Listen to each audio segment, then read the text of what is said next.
என்னது சோலார் பவரை ஜென்ரேட் பண்ணுற நத்தையா? ஆமாங்க, இந்த நத்தையோட சயின்டிஃபிக் நேம் வந்து எலிசியா குளோராட்டிகா. கரெக்டாக சொல்லிட்டான்னு நினைக்கிறேன். இந்த வகை ஸ்லெட்ஜ் வந்து யுனைடெட் ஸ்டேட்ஸில் கண்டுபிடிச்சாங்க. இந்த வகை நத்தைங்க ஃபுட்டு இல்லாமையே வருஷ கணக்கில் இருக்குமா. அதுக்கு முன்னாடி சப்ஸ்கிரைப் பண்ணாதவங்க சப்ஸ்கிரைப் பண்ணுங்கள். பிளான்ட்ஸ், ட்ரீஸ் இதெல்லாம் சாப்பிட்ற முறை தான் ஃபோட்டோசிந்தசிஸ்ன்னு சொல்லுவோம். ஆனால் இந்த வகை நத்தைங்க பாசையிலேருந்து ஃபோட்டோசிந்தசிஸ்க்கு ஹெல்ப் பண்ணுற குளோரோபிளாஸ்ட் செல்லை சாப்பிட்டு அதை யூஸ் பண்ணி சூரியன்லேருந்து அதுக்கு தேவையான எனர்ஜி சோர்ஸை உருவாக்கிக்குது. இதன் மூலமாக இந்த வகை நத்தைங்க வருஷ கணக்கில் சாப்பிடாம இருக்குமா.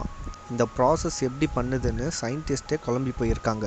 பேசிக்கலி இந்த வகை நத்தைங்க 1 சென்டிமீட்டர்லேருந்து 6 சென்டிமீட்டர் வரைக்கும் வளரும். ஒரு வாட்டி எக்கை லே பண்ணாலே 1000 எக்ஸை ப்ரொடியூஸ் பண்ணும். இந்த வகை நத்தைங்க 11 மாதம் மட்டும்தான் உயிரோடு இருக்கும். லாஸ்ட் ஃபேக்ட், இந்த நத்தையில் ஆன்டிபயோட்டிக் அண்ட் டிஎன்ஏ சம்மந்தப்பட்ட மெடிசனுக்காக இன்னும் ரிசர்ச் பண்ணிட்டு தான் இருக்காங்க. இந்த மாதிரி இன்ட்ரெஸ்டிங்கான விஷயங்களை தெரிஞ்சுக்கணும் சப்ஸ்கிரைப் பண்ணுங்கள். அந்த பெல் ஐக்கானை கிளிக் பண்ணிக்கோங்க. பாய்.